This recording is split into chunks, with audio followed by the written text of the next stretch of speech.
धनंजय कुमार। नमस्कार, मैं Dhananjay Kumar, CBSE class 11 political science संघवाद के बारे में है। ऐतिहासिक दृष्टिकोण। भारत में संघवाद इसकी संवैधानिक विकास की प्रक्रिया की उपज है, जिसने एक केंद्रीभूत राज्य व्यवस्था का धीरे धीरे विकेंद्रित व्यवस्था में परिवर्तित कर दिया है। भारत में संघवाद का सूत्रपात सन 1861 में होता है। अंग्रेजों को भय था कि भारत में साम्राज्यवादी हित उसी समय तक सुरक्षित रह पाएंगे जब तक कि केंद्रीय व्यवस्था मजबूत होगी। इस प्रकार एक शक्तिशाली केंद्र प्रधान संघ की परंपरा 1935 के अधिनियम के माध्यम से संविधान निर्मात्री सभा तक पहुंची, जिसने उन्हें स्वीकार कर लिया। उसके इस विचार को देश के विभाजन ने और भी अधिक प्रासंगिक बना दिया। देशी रियासतों, भाषाई मित्रता, संविधान की सर्वोच्चता। भारतीय संघात्मक सरकार में 28 राज्य व 7 केंद्र शासित इकाइयों मिलकर भारत में संघीय शासन की स्थापना करती है। दिल्ली को राष्ट्रीय राजधानी क्षेत्र का दर्जा दिया गया है। अमेरिका भी संघीय राज्य है, लेकिन वह जर्मनी और भारतीय संघवाद से भिन्न है। संघवाद की मूल अवधारणा यह संस्थागत प्रणाली है। इसमें एक प्रांतीय स्तर सरकार और दूसरी केंद्रीय स्तर की सरकार होती है। संघीय देशों में दोहरी नागरिकता की व्यवस्था है। दोहरे शासन की रूपरेखा लिखित संविधानों में मौजूद होती है। संविधान सर्वोच्च होता है और दोनों सरकार का स्रोत भी। राष्ट्रीय महत्व के हितों जैसे प्रतिरक्षा और मुद्रा का उत्तरदायित्व संघीय या केंद्रीय सरकार का होता है। क्षेत्रीय या स्थानीय महत्व के विषय पर प्रांतीय राज्य सरकारें जवाबदेह होती है। संघवाद का अर्थ। संघवाद शब्दों में कहें तो संघवाद संगठित रहने का विचार। संघ संगठन प्लस वाद बराबर विचार। संघ का विचार। संघवाद का एक संस्थागत प्रणाली है। इसमें 2 स्तर की राजनीतिक व्यवस्थाओं को सम्मिलित किया जाता है। इसमें एक संघीय स्तर की सरकार और दूसरे प्रांतीय स्तर की सरकारें। संघीय केंद्र सरकार पूरे देश के लिए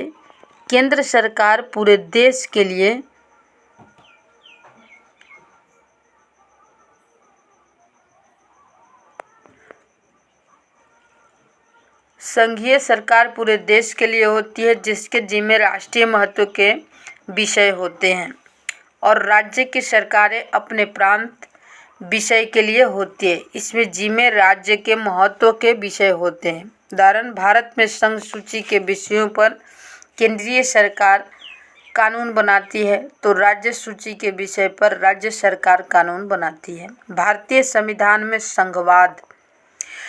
भारत के संविधान 1 में भारत को राज्यों का संघ कहा गया है। भारत में जो संघवाद अपनाया गया है उसका आधार राष्ट्रीय आंदोलन के दौरान आंदोलनकर्ताओं के द्वारा उस फैसले का परिणाम है कि जब देश आज़ाद होगा तब विशाल देश का शासन करने के लिए शक्तियों को प्रांतीय और केंद्रीय सरकारें के बीच बांटेंगे। आज संविधान में ऐसा ही है।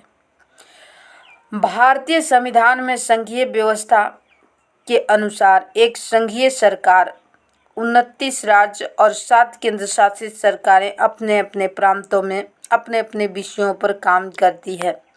7 केंद्र शासित यूटी प्रांतों में दिल्ली और राष्ट्रीय राजधानी क्षेत्र का दर्जा दिया गया है। वेस्ट इंडीज, नाइजीरिया, अमेरिका एवं जर्मनी जैसे देशों में संघवाद है, परंतु भारतीय संघवाद से भिन्न है। भारतीय संघवाद की विशेषता क्या है भाई? सबसे भिन्न है तो क्या विशेषता है? तो भारत में 2 स्तर, केंद्र तथा राज्य स्तर की सरकारें हैं। लिखित संविधान है। शक्तियों का विभाजन है, शक्तियों का विभाजन किया गया है। संघ सूची 97, राज्य सूची 66, समवर्ती सूची 47।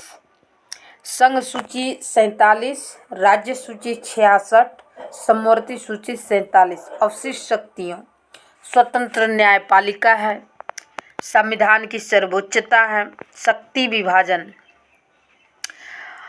भारतीय संविधान में दो तरह की सरकारें की बात मानी गई है, एक संघीय सरकार तथा दूसरा प्रांतीय सरकार। संविधान के अनुच्छेद 245 से 255 में संघ राज्यों के बीच विधायी शक्तियों के वितरण का घोषणा पत्र है।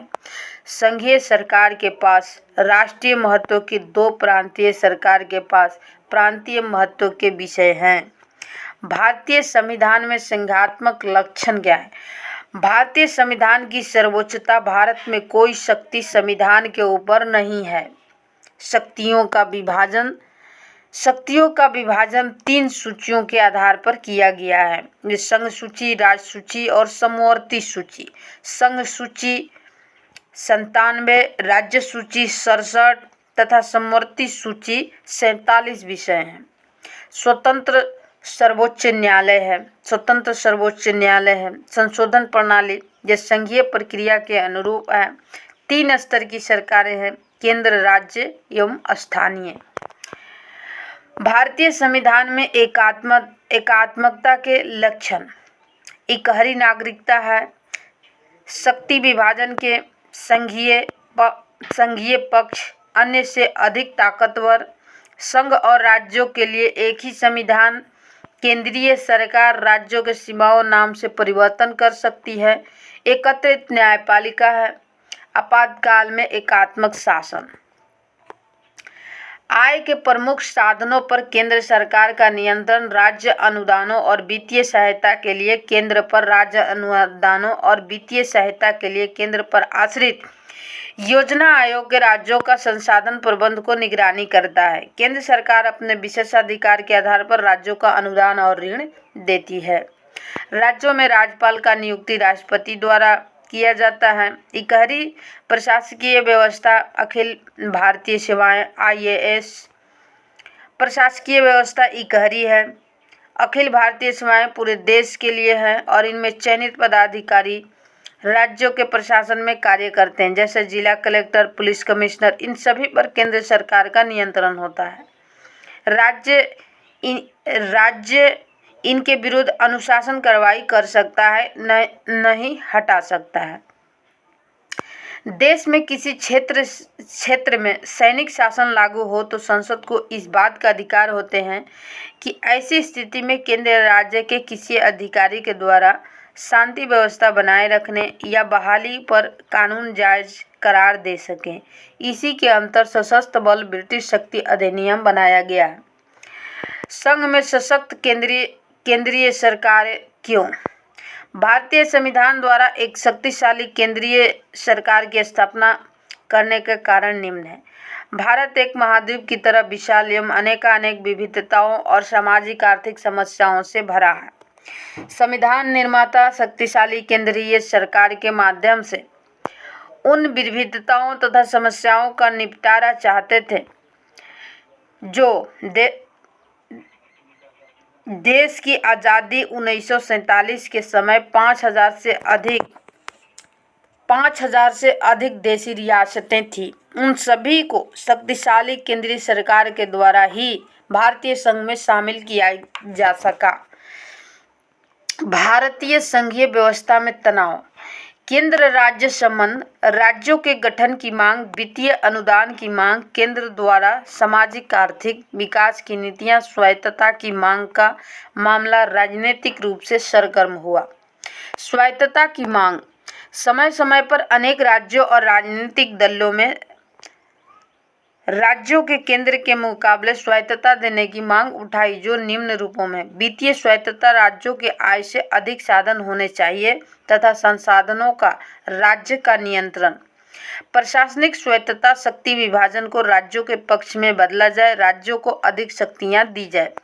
सांस्कृतिक और भाषाई मुद्दे: तमिलनाडु में हिंदी विरोध में पंजाब में पंजाबी और संस्कृत के प्रोत्साहन की मांग की गई है।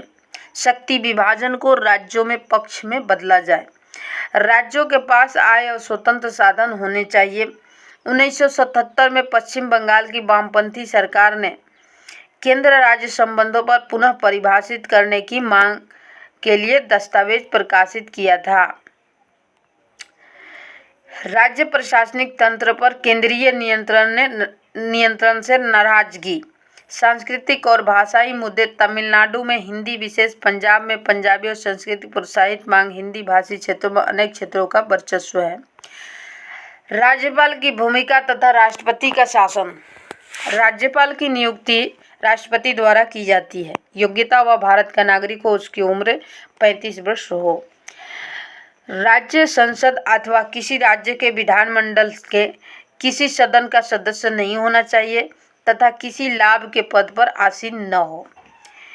केंद्र राज्य संबंध। सरकार या आयोग। राज्य सरकार के कार्यों में हस्तक्षेप के रूप में राज्यपाल के द्वारा केंद्र सरकार का दखल 1967 तक अनुच्छेद 356 अत्यंत सीमित प्रयोग किया गया है। अनुच्छेद 356, जब ऐसी स्थिति उत्पन्न हो गई कि उस राज्य का शासन इस संविधान के उपबंधों के अनुसार नहीं चलाया जा सकता, केंद्र में कांग्रेस व राज्य में गैर कांग्रेसी सरकार को राज्यपाल के माध्यम से उन्हें सत्तारूढ़ होने से रोका। नवीन राज्यों की मांग। अंतर्राष्ट्रीय विवाद। स्वायत्तता या आय के स्रोतों पर हिस्सेदारी का प्रश्न। दो राज्यों के बीच विवाद। कानूनी विवाद को न्यायपालिका हल करती है। राजनीतिक पहलू में विचार विमर्श पारस्परिक और विश्वास के आधार पर हल निकाला जाता है। राज्यों के बीच सीमा विवाद है। नदियों के जल बंटवारे को लेकर विवाद है। विशिष्ट प्रशासन। जम्मू कश्मीर के 370